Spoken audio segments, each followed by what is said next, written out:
kita kembali lanjutkan dialog mengenai apakah ada sekte di balik kematian sekeluarga di Kalideres. Saya ke Pak Trubus. Pak Trubus, kalau Anda melihat faktor yang menyebabkan sekeluarga ini nekat bunuh diri ini apa faktor-faktornya? Kalau misalnya nekat bunuh diri itu kalau bunuh diri loh ya, ini suicide artinya itu bisa saja karena soal mungkin warisan, Mbak. Jadi warisan yang mereka perebutkan bisa saja, atau ada sesuatu yang mereka perjanjikan sebelumnya. Karena ini bukan orang berada, 3,6 miliar loh kekayaannya, ya kan? Bukan orang miskin. Kalau orang miskin nanti ceritanya beda lagi. Nah, karena orang berada berarti kan ada kepentingan, ada sesuatu yang diperebutkan gitu loh, Mbak. Nah, karena ada yang diperebutkan secara sosiologis, berarti ada pihak yang ingin menguasai. Okay. Nah, itulah kemudian ada yang proses sampai yang nggak kuat, nggak tahan, akhirnya mending bunuh diri aja deh kalau begitu, daripada saya menyerahkan harta saya kepadamu misalnya, kan itu kan bisa saja. Jadi proses itu bisa terjadi, artinya nanti pada saat kalau misalnya yang pertama, kedua, ketiga itu dibunuh dan yang terakhir itu bunuh diri, berarti kan yang ada yang dipaksakan, karena dipaksakan itu berarti ya pembunuhan namanya. Gitu loh. Jadi faktor-faktornya diantaranya tadi ekonomi begitu ya, ada paksaan begitu ya Pak Trubus, kenapa mungkin ini bisa terjadi. Baik, saya lanjut ke Mas Reza. Mas Reza, kalau Mas Reza sendiri melihat kejadian ini, apa sih yang bisa dipelajari begitu, yang bisa diambil dan bisa diberikan kepada masyarakat untuk tidak dicontoh mungkin? 4 segmen ini kita sudah menyebut kata bunuh diri entah berapa kali ya.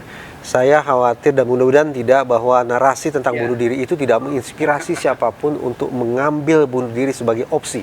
Tidak boleh ada opsi tentang bunuh diri. Apakah itu dilatar belakangi oleh rasionalitaskah atau oleh irasionalitaskah? Bunuh diri harus kita buang jauh-jauh, jangan pernah dijadikan sebagai pilihan.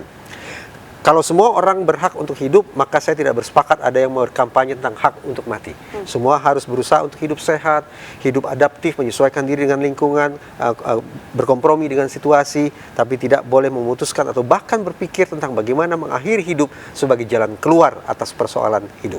Baik, itu yang harus digarisbawahi. Jangan mengambil option tersebut. Tidak boleh ada opsi bunuh diri. Oke, terakhir Pak Ito silakan. Saya sependapat dengan Bang Reza.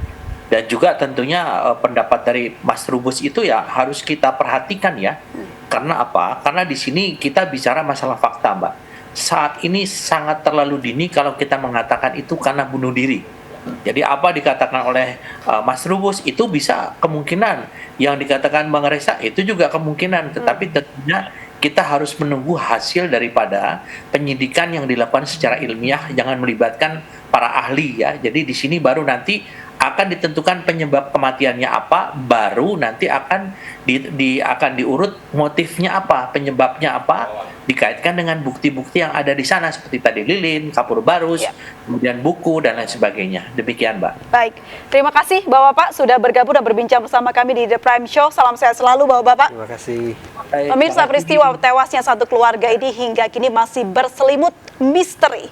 3 kali olah tempat kejadian perkara oleh polisi masih belum juga menemui titik terang. Publik pun menunggu pengungkapan kasus ini. Apakah benar ada praktek keyakinan tertentu bunuh diri atau pembunuhan? Saya Aprilia Putri, selamat malam.